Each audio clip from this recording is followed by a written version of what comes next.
नमस्कार, inside Bharat TV देख रहे हैं आप। मैं हूं विकास गोस्वामी। दोस्तों, गोदी मीडिया, यह नाम आपने सुना होगा। इस वक्त जब भी मीडिया की बात हो रही है तो मीडिया को दो कैटेगरी में कैटेगराइज कर दिया गया है। पहला वो मीडिया जो ज़्यादातर जो सत्ता पक्ष है उसकी तरफ से कवरेज दिखाने का प्रयास करता है, एजेंडा सेट करता है, और दूसरा वो मीडिया जो विपक्ष की तरफ से थोड़ा बहुत।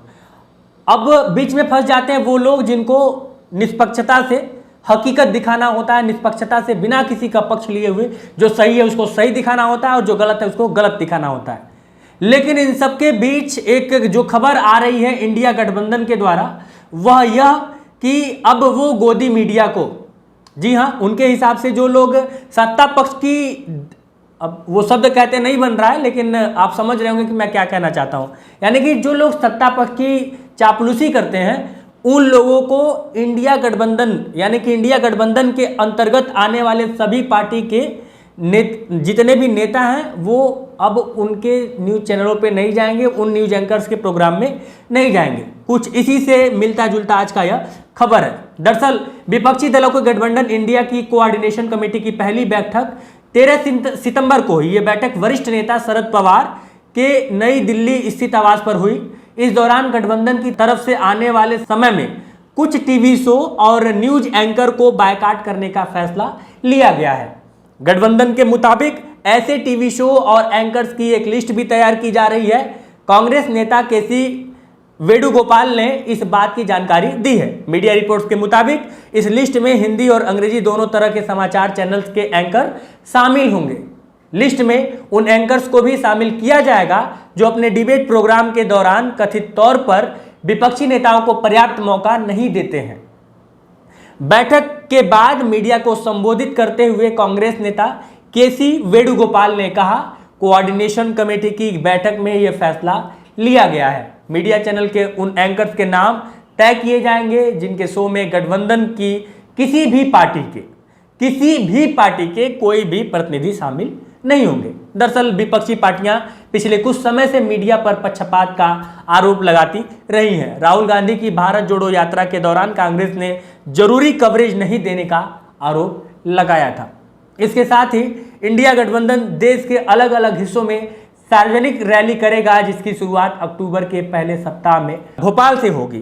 केसी वेणुगोपाल ने कहा, कमेटी ने देश के अलग अलग हिस्सों में संयुक्त सार्वजनिक रैली करने का फैसला किया है। पहली संयुक्त सार्वजनिक रैली अक्टूबर के पहले सप्ताह में भोपाल में होगी, जहां महंगाई, बेरोजगारी और बीजेपी की तरफ से किए गए भ्रष्टाचार के मुद्दे उठाए जाएंगे। इंडिया गठबंधन जाति जनगणना के मुद्दे को उठाने के लिए सहमत हो गया है। समन्वय समिति ने सीटों का बंटवारा तय करने की प्रक्रिया शुरू करने का फैसला लिया है। बैठक में यह निर्णय लिया गया कि सदस्य दल बातचीत करेंगे और जल्द से जल्द निर्णय लेंगे। बात बैठक की करें तो शरद पवार के अलावा कांग्रेस की तरफ से केसी वेणुगोपाल, आम आदमी पार्टी की तरफ से राघव चड्ढा, शिवसेना उद्धव गुट की तरफ से संजय राउत, डीएमके की तरफ से टीआर बालू, आरजेडी की तरफ से तेजस्वी यादव, जेडीयू की तरफ से संजय झा, नेशनल कॉन्फ्रेंस की तरफ से उमर अब्दुल्ला और पीडीपी की तरफ से Mehbooba Mufti, communist party of India की तरफ से डी राजा और समाजवादी पार्टी की तरफ से जावेद अली खान शामिल थे। दोस्तों, अगर ऐसा होता है, यानी कि सोचिए कि कोई डिबेट शो किसी बहुत बड़े, मतलब कि विश्व के नंबर 1 न्यूज चैनल का कोई डिबेट शो चल रहा हो और वहां पे विपक्ष का कोई नेता ना बैठा हो, वहां पे सिर्फ भारतीय जनता पार्टी के ही नेता उस डिबेट में शामिल हो, तो वो डिबेट कैसा होगा आप अंदाजा लगा सकते हैं। दोस्तों, आपको पता है कि इंडिया का जो प्रेस फ्रीडम इंडेक्स है पूरे वर्ल्ड में, वो कितना ज़्यादा गिर चुका है।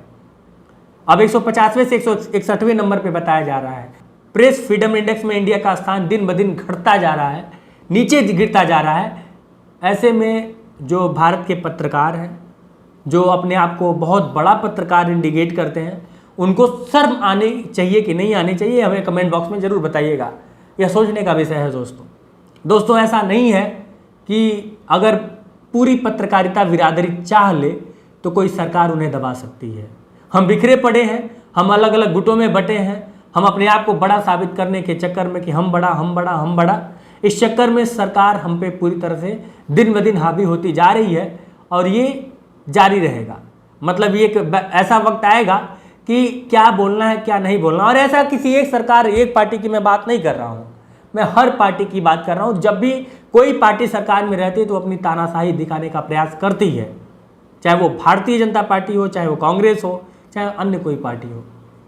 तो हमें और आपको इस बात को समझना होगा कि भारत के लोकतंत्र का जो चौथा स्तंभ है वो है पत्रकारिता, और वो मजबूत कैसे होगी, उसका जो सबसे बड़ा और एकमात्र उपाय मुझे लगता है वो सिर्फ और सिर्फ है एकजुटता।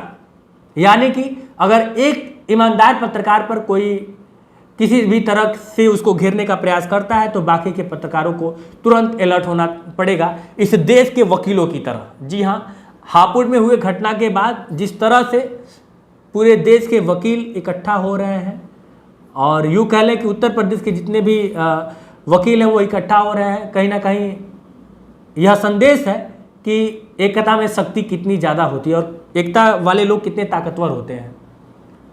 यह आंदोलन वकीलों का चल रहा है और मुझे बहुत ही क्लियर पता है कि इसमें वकीलों की ही जीत होगी, क्योंकि वो एकत्रित हैं और अपने लड़ाई को लड़ रहे हैं, एक साथ मिलकर लड़ रहे हैं। अब ऐसे में सोचना पड़ेगा कि देश के पत्रकार कहाँ जाएंगे, उनकी स्थिति क्या होगी। वो सरकार के आगे नतमस्तक हो जाएंगे या फिर सरकार की आंखों में आंखें डालकर सवाल पूछने का मादा रख पाएंगे। यह तय करेगा इस बात पे कि क्या हम एकत्रित हैं। बाकी इस पूरे मामले में आपका क्या राय है हमें कमेंट बॉक्स में कमेंट करके जरूर बताइए। जय हिंद।